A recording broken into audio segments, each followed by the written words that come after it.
Voltamos a apresentar Inclusão e Saúde. Voltamos com o Inclusão e Saúde e para falar agora sobre um assunto que é empolgante, porque quando a gente fala de música, todo mundo logo se interessa. Quando a gente fala sobre o uso da voz, que está relacionado, também muita gente fica bastante empolgada. A questão é, vamos definir o que é cada coisa? Para isso, a gente recebe aqui no estúdio a fonoaudióloga Carla Williane, bem-vinda ao nosso programa, e também a musicoterapeuta Stephanie Nunes. Bem-vinda, Stephanie. Obrigada. Bom, qual é o assunto em questão? A gente sabe que há muita confusão, sobretudo quando se refere à utilização da música como terapia para a pessoa com deficiência ou para qualquer outro tipo de necessidade e, sobretudo, o que é a musicalização, tocar, cantar, ouvir, né, curtir. E o uso da voz adequadamente também para esse aspecto. E qual a ligação da musicoterapia, da musicalização com a questão da fonoaudiologia? É o que a gente vai saber a partir de agora com as nossas convidadas. Eu quero começar tratando sobre essa questão da diferenciação. Muita gente, às vezes, tem um filho, uma filha com alguma deficiência e fala, ó, meu filho, por uma avaliação que foi feita, ele precisa de musicoterapia. Aí ela fala, mas ele vai para um coral, mas ele vai fazer parte de uma banda, ele vai adotar alguns mecanismos de percussão, sei lá, por conta própria, porque isso vai ajudar. Bom, não é bem assim. Explica pra gente, Stephanie, como musicoterapeuta. Não é bem assim, porque quando a gente fala do ensino da música, da musicalização, a gente vai tratar a música com o quê? Com objetivo estético. Então, ela ali vai aprender quais são todas as funções de cada parte da música, da harmonia, do ritmo, da melodia, e vai trazer tudo isso justamente para um sentido estético, de fazer música, tocar, uma coisa bonita, de apresentar. E a musicoterapia, ela vai trabalhar também com a melodia, harmonia e ritmo, mas de uma forma terapêutica. Como que a gente vai usar essas funções, esses elementos da música de forma terapêutica? Então, a gente faz a avaliação do paciente, que a gente chama de testificação musical, e a partir dessa testificação musical, a gente vai montar todos os objetivos terapêuticos para o uso da música. Agora, e onde entra a fonoaudiologia nessa história correlacionada? Bom, eu não sou musicoterapeuta, né, como a Stephanie, mas sou amante da música, sempre fui. E como é que eu utilizo a música na minha terapia como fonoaudióloga?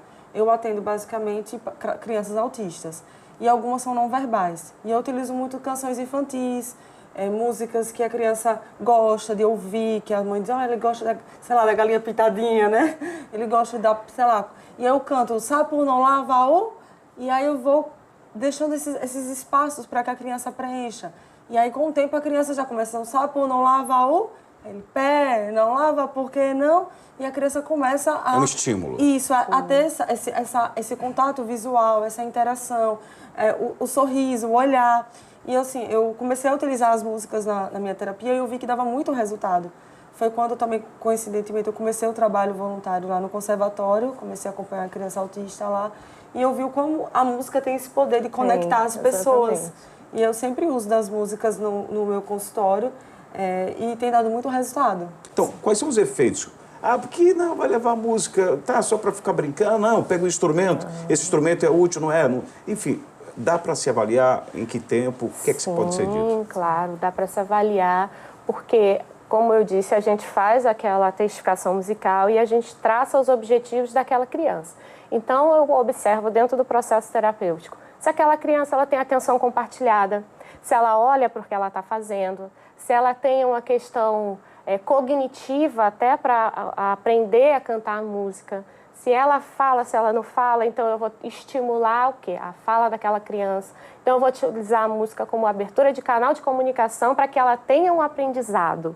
Então eu também vou trabalhar toda a questão da coordenação motora fina, no pegar da baqueta, toda a coordenação motora ampla, que é dela tocar o instrumento. Então, tudo isso eu vou estar trabalhando, inclusive na relação terapeuta... Isso está relacionado à psicomotricidade, quando ele vai fazer... Porque ele pode não ter muito costume, mas a música, o fato dele ter que fazer aquele movimento, isso vai estimulá-lo? Está relacionado à psicomotricidade? A musicoterapia, ela é uma uma prática interdisciplinar. Então, a gente estuda vários campos dos saberes. Então, a gente estuda tanto da psicomotricidade quanto da terapia ocupacional. O curso de musicoterapia é uma faculdade, porque às vezes as pessoas pensam que não, mas é um curso de uma faculdade que ela dura entre 4 anos e meio e 5. Eu acho que agora já teve até uma diminuição para 4 anos. Mas nisso a gente estuda, tem todo um saber envolvido muito denso, onde a gente aprende todas essas questões, até porque a gente precisa saber até que ponto aquele estímulo musical está sendo agradável para a criança, para que a gente também não cause um comportamento inadequado devido a um som muito agudo ou então a um som muito forte, uma intensidade muito forte do instrumento. Então, tudo isso ele é muito estudado. E aí, às vezes, as pessoas até caem no uso popular, não, eu faço musicoterapia porque eu sou músico. E não é bem isso. Tem todo um potencial terapêutico envolvido. Tem muito estudo envolvido, muita pesquisa envolvida. Então, a musicoterapia, ela é um saber importante, ela é uma formação e a musicoterapia ela só pode ser feita por um profissional musicoterapeuta qualificado, para quem estudou para isso, porque senão cai exatamente nisso que você falou, do uso popular da música, Entendi. Não com objetivo terapêutico. Entendi. Eu quero voltar aqui para a Carla Williane, a fonoaudióloga. É uma palavrinha difícil de falar, eu fico já calculando quando eu vou falar, senão eu vou errar aqui. Pode falar fono. Pode falar fono, né? Lá na APAI de Aracaju, né, que é a mantenedora desse programa, a gente tem alguns profissionais da fonoaudiologia. Olha, que volta a gente dá, né? Tem que fazer exercícios aqui. Mas, enfim, a gente tem esses profissionais, né, da área de fono e a gente mostra no dia a dia o quão é importante, né, eles estarem toda hora propiciando esses estímulos. Você falou do autista, mas, de um modo geral, esta área, ela traz que tipo de benefício? Porque o autista tem essa dificuldade, alguns, da fala, né, da expressão vocal, outros são o chamado mais leve. Então, mas e as outras áreas, né, que se referem à questão da deficiência? Então, a fonoaudiologia ela tem um leque, né, de áreas, de possibilidades. Eu atuo com crianças com autismo e com atraso na linguagem oral, que são crianças que não são autistas, mas que têm um atraso na linguagem. Mas tem a voz, como você falou no início, né? Cantor, professor, tem a parte da fonoaudiologia hospitalar, tem a parte de audiologia, que faz exames auditivos. No geral, a gente trabalha com a comunicação. Os loucos, né, da comunicação, você tem que estar falando toda hora e tal. Então a gente trabalha com essa parte da comunicação mesmo. E, assim, dar uma voz mesmo dos nossos pacientes mesmo, porque tem algumas crianças que são não verbais mesmo, por uma apraxia ou coisa do tipo. Então, você tem outras formas alternativas, mas a gente tem que dar uma voz para que essa criança se comunique. E é impressionante que, mesmo que a criança não fale ainda, a música tem, né, esse poder de envolver, como ela falou, da interação, de olhar. Ela falando e eu lembrando da minha primeira paciente autista, que eu levei a cesta com as panelinhas para brincar de piquenique. Ela virava as panelas e fazia de bateria. Quer dizer, automaticamente ela já tinha um estímulo, né? Ela ficava batendo e fazia... Aí uma vez eu levei um xilofone para o consultório e aí nisso ela já estava falando bastante e ela chegou em casa e pedia ao pai. Aí o pai comprou, aí a mãe fez um áudio para mim e ela, tia Carla, papai comprou um xilofone. Então isso para mim é muito gratificante, entendeu? Mas eu queria que você pudesse, se possível, responder algo que você agora há pouco até citou, porque muitos pais que nos assistem, eles devem estar preocupados, eu já estive, né, num dado momento, sobre qual é o período que a criança, seja ela com algum tipo de deficiência ou seja ela considerada, né, normal, ela precisa falar bem ou ela pode ter algum tipo de disfunção na fala? Olha, é uma dúvida que eu recebo sempre essa. Meu filho tem 2 anos e não fala nada, isso é normal. Olha, uma criança com 2 anos, ela já tem um bom vocabulário e já deveria falar frases de até 2 palavras, às vezes até 3. E aí a criança chega com 2 anos, não fala nem mamãe, nem papai, nem água, nada. E aí os pais ficam esperando. E aí também não colocam na escola, porque pensam, ele não fala, então não vou colocar na escola. E aí eu sempre falo, uma criança com 1 ano, ela já começa a falar, né, mamãe, papai, uma ou outra palavra, vovó, bobó, às vezes, bubu, pro bico, a chupeta, no caso. E com 1 ano e meio, a criança já fala em torno de 10, 15 palavras. Então, se seu filho está com 1 ano e meio e não fala nada, é bom procurar uma avaliação fonoaudiológica, até para ver o que está causando esse atraso, né? Porque às vezes não é autismo, é só mesmo um atraso. O filho único fica muito tempo na televisão, não Os interage pais com não outras estimulam, crianças. né? Não é bem estimulado. Enfim, não tem contato com outras crianças. Aí acontece, Talvez a escola né? ajudasse? Ajuda bastante. Eu sempre indico, porque quando a criança tem assim, 2 anos, aí os pais, eu só queria colocar com 3. Tudo bem, coloque, mas só pela socialização. Ele não vai aprender nenhum conteúdo formal. Sim, não vai ser influenciador para nada, né? Mas toda a questão da interação social, ela isso. vai ser bem trabalhada na escola. E os limites, e o tempo de espera, tudo isso a escola... Eu queria só para a gente concluir, que vocês falassem do evento que vocês promoveram, que foi no Conservatório, nessa parceria, a Carla Eliane e também a Stephanie Nunes, a musicoterapia e a fonoaudiologia, né, juntas, unidas com esse mesmo objetivo. Como é que foi esse momento e o que vocês avaliam que trouxe como principal resultado? O evento foi fantástico. Foi fantástico. Foi muito emocionante. Nós fomos convidados pela Simone, que é a coordenadora da musicalização infantil, para que a gente estivesse trazendo esse tema para poder falar justamente da diferenciação do que era a musicoterapia para a musicalização. Porque diariamente o conservatório ele recebe pais com crianças que têm algum tipo de necessidade especial, achando que colocando as crianças lá, elas vão fazer musicoterapia.